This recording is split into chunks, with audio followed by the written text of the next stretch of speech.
Welcome back to my videos. In this video, I'm bringing you guys the RELLCoin Bloodline Tier List. Now that there has been a giant code that's going to be dropping here soon. In this video, I'm going to be telling you guys what bloodlines you should buy, what bloodlines are generally more worth it than the other ones, and why. So if you guys enjoyed this video, hit the like button, go back to the video, guys. Alright, so for this tier list, I actually do have an only for drip one. I'm going to be go ahead and put every single skin that has an actual bloodline equivalent, or just like, I just feel like the only for drip thing is for bloodlines that have skins that you could also buy from the RELLCoin shop, obviously. Alright, so I went ahead and put the skins. These skins actually have the actual bloodline you could buy from the RELLCoin shop, and generally the bloodline itself will be cheaper than the skin. So just because of that, the ones that have skins and are also in the bloodline shop themselves, obviously they're going to be only for drip. There's no reason to pay more unless you guys want the drip, obviously. So starting off with Yang Naramaki, obviously guys, I'm going to put this in get it if you can. I do feel like Yang Naramaki is a very ugly skin, but you can here's going to be the thing about this bloodline too, so you guys need to keep in mind. The RELLCoin shop, you could equip bloodlines without the bloodline bag, making the bloodlines actually,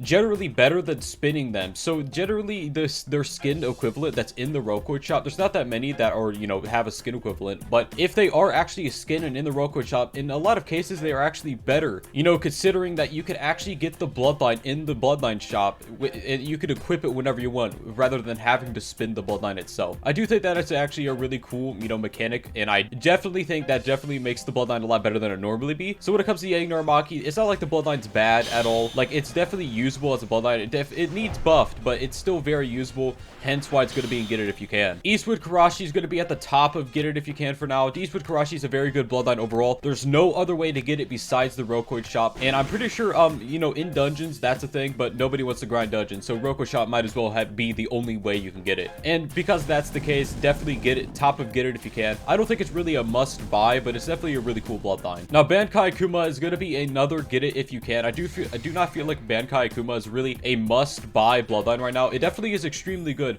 but it's not really a must buy, so I definitely think it should be on the top of get it if you can. Arahaki Jokai is going to be, at the bottom of get it if you can. I do feel like Arahaki Jokai, it's better than Jokai. Jokai is spinnable, but I feel like in a lot of the cases, Arahaki Jokai, it's better to get for the RELLCoin shop just so you could equip it whenever you want, just in case, if they ever actually make it good. Now, I actually am putting them in place of how much you should buy them. So obviously, Ryan Azur is the most drippy skin, Renshiki Gold, not that drippy. So yeah, I'm definitely putting them in order, so just keep that in mind when you're looking at this list. All right, so for Tengoku, it's definitely going to be another get it if you can bloodline. I'm going to be putting probably Tengoku probably going to be going above Eastwood Karashi, below Bankai. I do feel like it's a very good bloodline. It's a very fun bloodline, and overall Tengoku, it's definitely worth it if you guys want to actually buy it. Now Rengoku is actually going to be the first must buy bloodline on this list. Rengoku mode is absolutely insane in this meta right now. The Rengoku mode, even though it's a little bit clunky and changing the modes and stuff like that, is extremely good. Not to mention the actual abilities of Rengoku are also quite good themselves. So Rengoku is going to be the first must-buy bloodline on this list. Hey you, yeah you, have you remembered to hit that like button on the video yet? If you haven't already, go ahead and do it. Now Sengoku is actually going to be another get it if you can. I do feel like Sengoku, even though it's a pretty good bloodline, it's definitely going to be a get it if you can bloodline. I'm going to be putting probably Sengoku probably below Eastwood Karashi. I do feel like Sengoku definitely has a lot of pluses to it. The stun is really good in this meta right now. So yeah, Sengoku definitely a mid-tier get it if you can bloodline. Now Ren Shiki, I'm just going to say it now. Red Shiki is going to be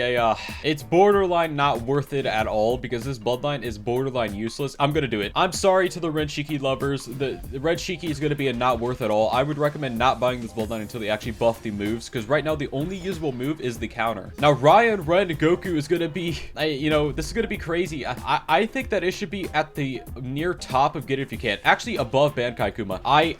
This is going to sound crazy. I actually think Ryan Ren is better than Bankai right now. This meta is super heavy on the iframes, and Ryan Ren has so many iframes. I do feel like it actually is better than Bankai right now, just because Ryan Ren receives some absolutely major buffs. I've seen people using Ryan Ren quite a bit now, and it is really, really good for the combos that are actually in the meta. So yeah, Ryan Ren, a definite get it if you can at the very top. It's also harder to get than Bankai and dungeons as well, if that's a big thing for you. Dark Jokai, it's going to be above Arahaki Jokai and get it if you can, but it's definitely not, all right, here, I'm going to make another tier real quick. All right, I made another tier called buy if you want. I'm gonna be moving these down. I feel like these definitely should be down to buy if you want. I feel like, yeah, all right, this is a lot better. I feel like this is a lot better. I think adding another tier to this is definitely the way to go. Buy if you want, because I do feel like they're not the worst thing in the world, but they definitely, you know, aren't a get it if you see it. You know what I mean? Now, Menza is going to be a, I'm sorry to say this, boys, it's going to be top of not worth it at all. I do feel like the Bloodline is borderline good, but there's just much better other ways to spend your RELL coins, and compared to the other Bloodlines on this list, Menza's not even close to being good enough to be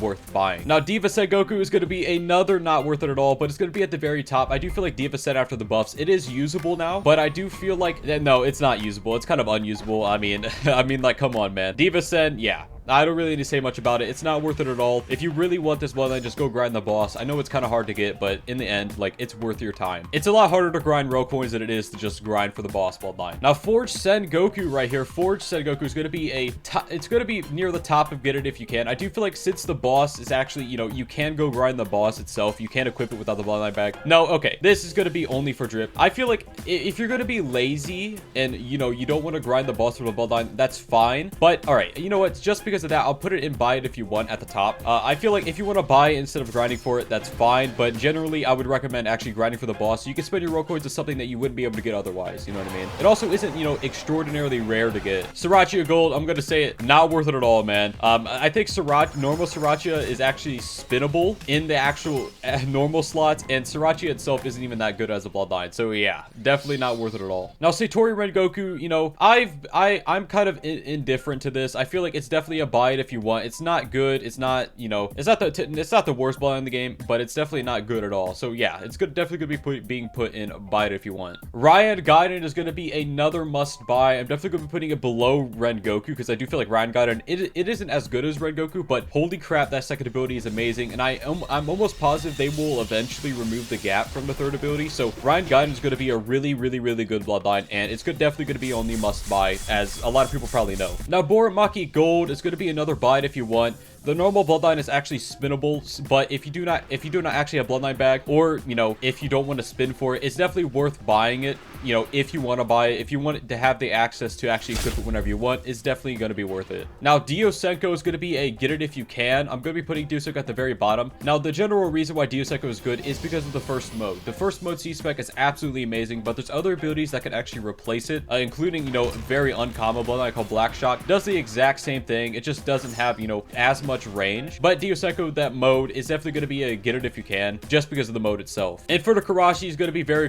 be the exact same as Naramaki Gold. I do not think it's the worst Bloodline in the game, but you can spin Ghost Karashi, and Inferno Karashi you could equip without a Bloodline bag. So there's some merits to both, hence why it's going to be in buy it if you want. Jotaro Shizen, all right, I'll put it at the bottom of only, above Ryujukunichi Gold only for drip. You could spin the normal Bloodline. It's not the best Bloodline in the game. I think the only reason you'd ever get this is just for the drip. Cabri Cobra, definitely another buy it if you want Bloodline. I'll be putting it probably above Inferno Karashi. So I feel like this is a really good place for it. You know, Cobra is not the worst Bloodline in the game, but it's definitely not the best either. And you could equip without Bloodline bag. Now, Van Helsing. Van Helsing is a really funny case because I do feel like Van Helsing, it is borderline must buy, but I do feel like it's going to be a get it if you can. I'm going to be putting it below Bankai on get it if you can. I feel like this is a really good place for it, considering that there's just better Bloodlines in the game that you could buy for RELL coins, but it definitely is very worth your money if you want to get it. Now, Kamaki Amethyst is going to be, it's going to be the exact same as the other ones. I'm going to be putting at the bottom actually because Kamaki Amethyst is actually worse than normal Kamaki. There's some things that they changed about the skin that they didn't change about the normal Bloodline, hence why it's actually worse than the original, but you can equip without a Bloodline bag. Minikaze, yeah. So Minikaze, I actually feel like Minikaze, you know, it isn't the worst thing in the world, but I'm definitely going to be putting it at probably the right here on buy it if you want. Minikaze, if you want to buy it, go ahead, but there's just better Bloodlines in the game right now. All the Bloodlines above it are better than it. So yeah, just keep that in mind when you're actually buying Minikaze. All right, so Web right here. Web is going to be probably bottom of get it if you can. I feel like it's really good for combos, but that's about it when it comes to Web. This is the only way to get it, so yeah, just keep that in mind when you're actually buying it. Ryujukunichi is going to be on the must buy list at the very bottom of must buy. If you guys are in need of a really amazing Z mode, or you need some elemental slots, you know, to be filled by something, Ryujukunichi is where it's at, man. Like, this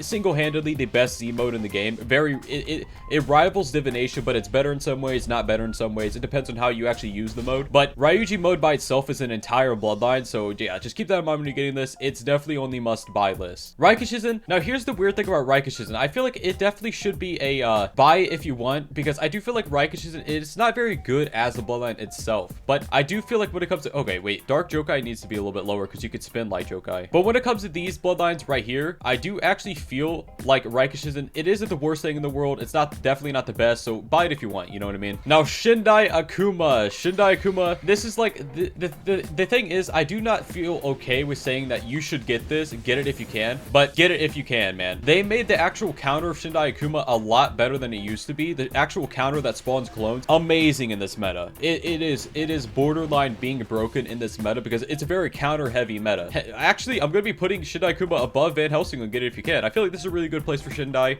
It's gotten a lot better ever since that changed, and I'm actually very glad they did it. By the way, guys, what is your favorite RELLCoin shop bloodline in this game? If you're going to tell me in the comments below, we'll be checking them out. Now, last but not least, Vengeance. Obviously, top of must buy. I mean, like, dude, you guys saw the meme video. Yeah, that's all I'm going to say about Vengeance. It's a must buy. Borderline being the best bloodline in the entire game, and it's definitely going to be the best bloodline that you could buy for RELLCoins. Anyways, guys, if you guys actually enjoyed this video, hit that like button, subscribe if you guys actually want to see another one. Also, if you guys haven't yet, feel free to go to my second channel and subscribe to it. I will be live streaming and uploading other games and stuff like that on that channel, so be sure to go and do that. Anyways, guys, hopefully see you in the next one. Bye bye.